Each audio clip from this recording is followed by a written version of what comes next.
অনেক দিন হয়ে গেল বাড়িতে গাটি কচু রান্না করা হয় না। আর যখনই আমার খুব ঠান্ডা লাগে, এরকম সর্দি সর্দি ভাব থাকে না, তখন এসব খেতে বড়ই মন চায়। তো সেই জন্য আজকে বানিয়ে নিচ্ছি গাটি কচুর তরকারি। তবে সিম্পল উপায়ে বানালেও কিন্তু মাংসের থেকে কোনো অংশে খেতে কম ভালো লাগে না। এই দেখো, প্রথমেই গাটি কচুগুলোকে ভালো করে ধুয়ে আমি নুন হলুদ দিয়ে ভালো করে বেশ লাল লাল করে ভেজে নিলাম। এতে করে না ওই ল্যাদ ল্যাদে ব্যাপারটা কেটে যায়। প্রথমেই যদি ভেজে নাও সেদ্ধ না করে, তাহলে এই ল্যাদ ল্যাদে ব্যাপারটা একদমই থাকেই না। এরপরে দেখো, বেশ বড় বড় ডুমো ডুমো করে কেটে নেওয়া আলুগুলোকেও আমি নুন হলুদ দিয়ে তেলে ভেজে তুলে নিচ্ছি। এরপর ওই তেলের মধ্যে দিয়ে দিচ্ছি বেশ খানিকটা জিরে ফোড়ন আর একটা শুকনো লঙ্কা ফোড়ন। আর জিরে যেহেতু শরীরের জন্য বেশ ভালো, সেই জন্য আমি ফোড়নটা সবসময় একটু বেশি করেই দিই জিরেটা। ফোড়নটা একটু সাতলে তার মধ্যে দিয়ে দিলাম বেশ খানিকটা চিংড়ি মাছ। চিংড়ি মাছ দিয়ে ওল কচুর তরকারি কিন্তু দারুণ লাগে খেতে। চিংড়ি মাছটাকেও নুন হলুদ দিয়ে একটু সাতলে নিচ্ছি। খুব বেশি কড়া করে ভাজবো না, কারণ বেশি কড়া করলে চিংড়ি মাছগুলো শক্ত শক্ত হয়ে যায়।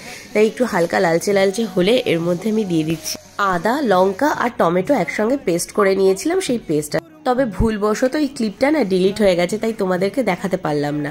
তবে আজকের রান্নায় কিন্তু পেঁয়াজ আর রসুনটা দিচ্ছি না, শুধুমাত্র আদা, তার সঙ্গে টমেটো আর লঙ্কাটাই পেস্ট করে নিয়েছিলাম। এবার মিনিট 2-3 ধরে একটু কষিয়ে নিয়ে কাঁচা গন্ধটা হালকা চলে গেলে পরে দিয়ে দিচ্ছি এই ভাজা মশলাটা।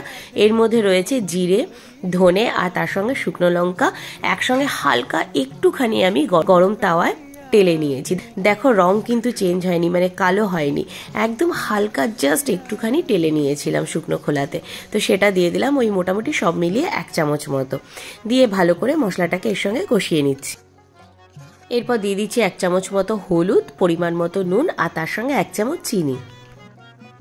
দিয়ে দিচ্ছি ভেজে রাখা আলু আর তার সঙ্গে গাটি কচুগুলো।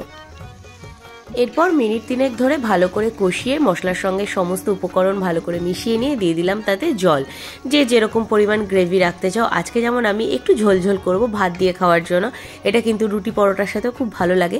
সেই সময় গ্রেভির পরিমাণটা আর একটু কমিয়ে দিতে হবে, মানে জলটা আর একটু কম দিতে হবে। আর আমি যেভাবে করছি এই প্রসেসে করলে কিন্তু একটুও লদলাদে লাগবে না। মানে অনেককেই দেখেছি, যেরকম আমার কর্তামশাই রয়েছে, গাটি খেতে তো ভীষণ ভালোবাসে, কিন্তু এই ল্যাদ ল্যাদে হলে পরে তার ভালো লাগে না খেতে। সেই জন্য আমি এইভাবে বানাই। এইভাবে বানালে কিন্তু একদমই ওই ল্যাদ ল্যাদে ব্যাপারটাই থাকে না। দিয়ে দিচ্ছি খানিকটা ধনেপাতা কুচি। এবার সমস্তটাকে ভালো করে নেড়ে চেড়ে মিশিয়ে নিয়ে প্রেশার কুকারে দিয়ে জাস্ট একটা সিটি মেরে নেবো। এতে করে সময়টাও কম লাগে, আর প্রেশারের খাবার সবাই জানো খেতে কিন্তু অনেক হেলদি হয়। এই দেখো, প্রেশার কুকারে একটা সিটি দিয়ে বের করে নিচ্ছি। আর সময় হাতে বেশি থাকলে কড়াইতে করতেই পারো, যেহেতু আমার তাড়াহুড়ো ছিল, তার মধ্যে সর্দি হয়েছে, ঠান্ডা লেগেছে, বুঝতেই পারছো, রান্নাঘরে থাকতে বেশিক্ষণ মন চাইছে না। সেই জন্য প্রেশার কুকারে দিয়ে ঝটপট করে নিলাম। খেতে অসাধারণ হয়েছে, আর একটু ঝালঝাল করে বানিয়েছি তো, জ্বরের মুখে দারুণ লাগছে খেতে। গাটি কচু তো আমার ভীষণ ফেভারিট, তাও আবার চিংড়ি মাছ দিয়ে। তোমাদের কাদের কাদের আমার মতো এতটাই পছন্দ কমেন্ট করে জানিও। ভালো লাগলে একটা লাইক, কমেন্ট, শেয়ার করতে ভুলো না। যারা এখনো পেজটা ফলো করোনি, প্লিজ একটা ফলো করে দিও। আর আমার ইউটিউব চ্যানেলটাকেও সাবস্ক্রাইব করতে ভুলো না। দেখা হচ্ছে খুব শীঘ্রই নতুন আরেকটা রেসিপির সঙ্গে। সবাই ভালো থেকো, সুস্থ থেকো, টাটা।